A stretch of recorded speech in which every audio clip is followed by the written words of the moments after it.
Ahem. Testing. 1, 2, 3. Right off the bat, I want to apologize for any noise that you might hear.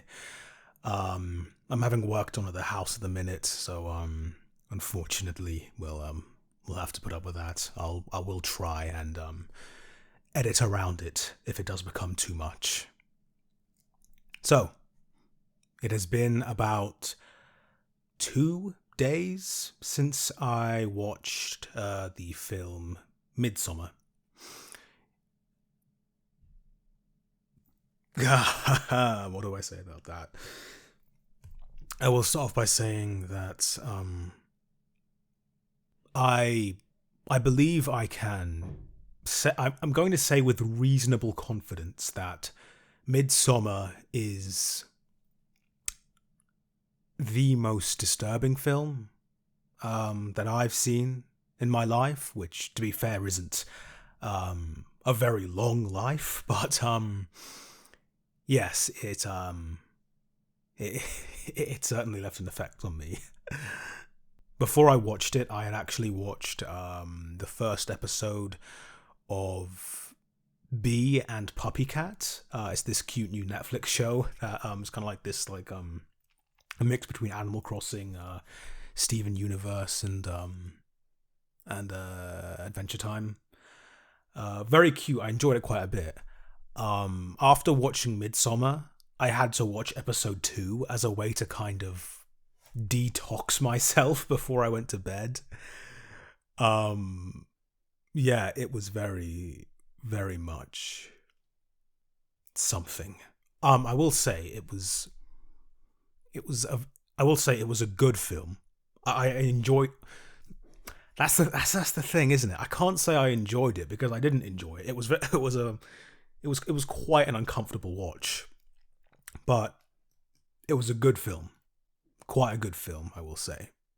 It feels like one of those films that has a lot of different interpretations to it, that one can view it in many different ways. I've already seen people talking about about it in relation to things like breakups, toxic masculinity, Americanism, tradition, white nationalism. Some of those that I've mentioned, I did pick up on as I watched the film, but it does strike me as something that a lot of people are going to have different thoughts about. Kind of like The Shining, I suppose, in a sense, which is, I suppose, a good comparison for it, in that the films, well, I suppose you could say that Midsommer is a lot more gory than The Shining, but they're similar in the sense that, to me, the main atmosphere, the main scare of the film is this constant atmosphere of wrongness. Like, you're watching the film and the entire time, even if nothing scary is happening, you just can't get rid of this feeling that something is wrong. That there's just something off about everything that's on screen. And of course, the main difference between, I'd say, The Shining and this, in regards to that atmosphere, is that with The Shining, that atmosphere is present from the start, and it slowly builds until it hits the climax, and at that point, it kind of stays at that level. It's like a very slow, intense build up.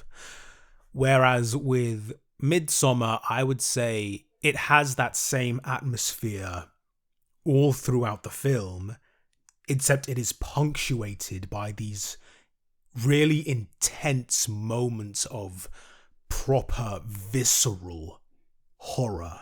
Stuff like that horrific suicide, the characters being caught off and killed, and when it gets, by the time it gets to the climax, sweet fucking Jesus, that shit was horrifying. Ugh. One thing I have to say off the bat that kind of distracted me at the beginning is that the guy who plays Christian, the main male lead in the film, he looks like a young was it Jamie Dornan, who I mostly know through the 50 Shades of Grey films. So I can't lie, that was kind of fucking with me throughout the first portions of the film. I suppose moving on to the characters more generally, I think, well, generally the focus was mostly on Danny. Is that her name? Danny? I'm gonna go with Danny. Hopefully I'm right.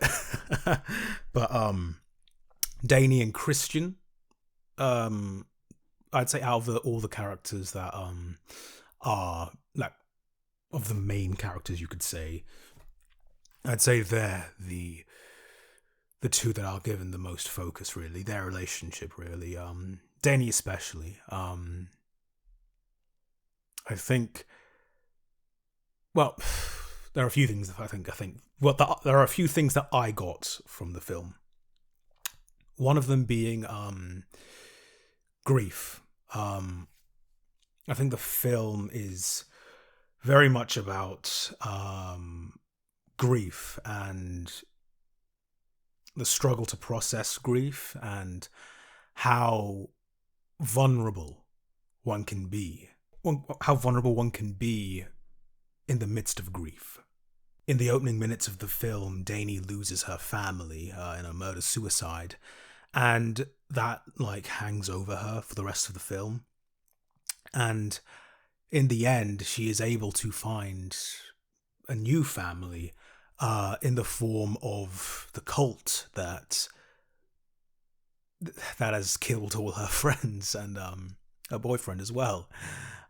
Because ultimately they were able to provide her with the emotional support and the empathy that she needed in that moment of vulnerability. And because they got to her, and because, say, Christian, her boyfriend, didn't, because he wasn't emotionally available for her, they ended up indoctrinating her.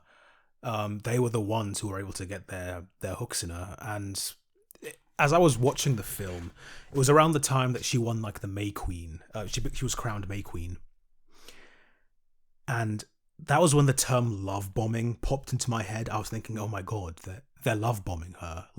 It's classic cult indoctrination. It's classic cult indoctrination. Sorry.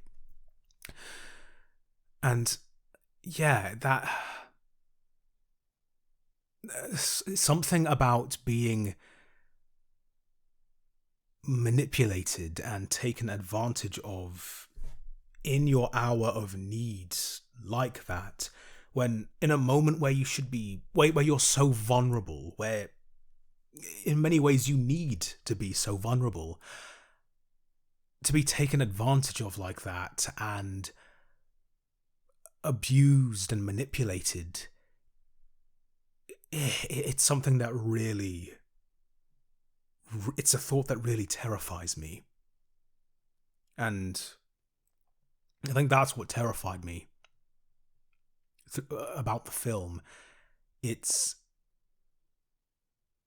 the idea of losing yourself, of losing who you are in this moment of vulnerability and grief. I mean, of course, the body horror was quite scary. That fucking blood eagle, Jesus Christ! Oh, God.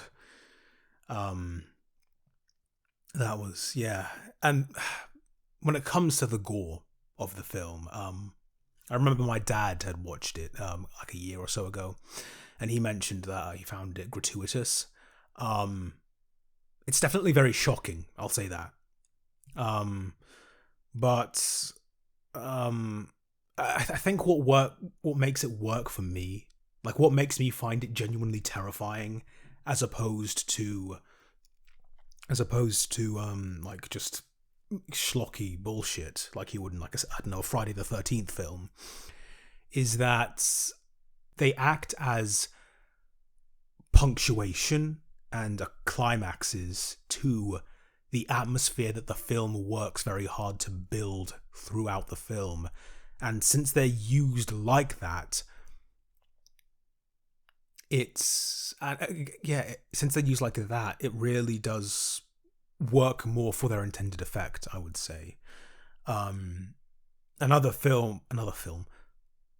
scene that really, like, strikes me, that stood out, was the sex scene. God, like, not since year 6 sex ed has a vagina been this terrifying. But yeah, it really is, it really is a shocking scene. Like, when it comes to these kinds of horror films, I believe, like, even the initial pitch that the director was given was to make a slasher film set in Sweden. And when it comes to slasher films and sexuality, they there is quite a, they do lean into it quite a bit. I'd say, more like a titillizing kind of way, because in a sense the whole film is meant to be like that. The whole film, from the sex to the violence, it's meant to, like, I doubt it's, like, really meant to scare you all that much. It feels more like it's meant to, like, entertain, and that's part of what the sex is in slasher films. It's entertainment.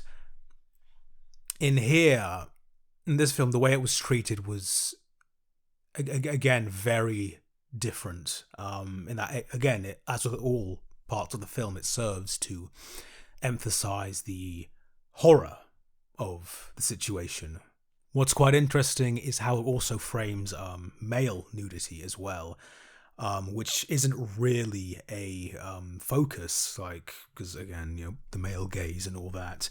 But I saw people talking about how, talking about the issue of consent when it came to that scene. I would interpret it as a scene of sexual assault done to a male character, which you really don't see in a lot of films. And I should say, you don't see it taken seriously in a lot of films. I didn't even really, it's so rare, I didn't even really process it as such until, like, after I'd seen the film. Which is, I suppose, another way this film breaks those kind of conventions. I am planning on making a video about it's going to be a shorter video than usual, but I will make a short video about Midsommer, and specifically about grief. Again, it's going to be quite short. I'll explain more in the video itself. But yeah, God, this film, it was quite a good film. It was quite a good film. It is going to stick with me for a very long time. And if you're up for it, if you can stomach it, then I would recommend that you do watch it. Maybe don't have dinner first.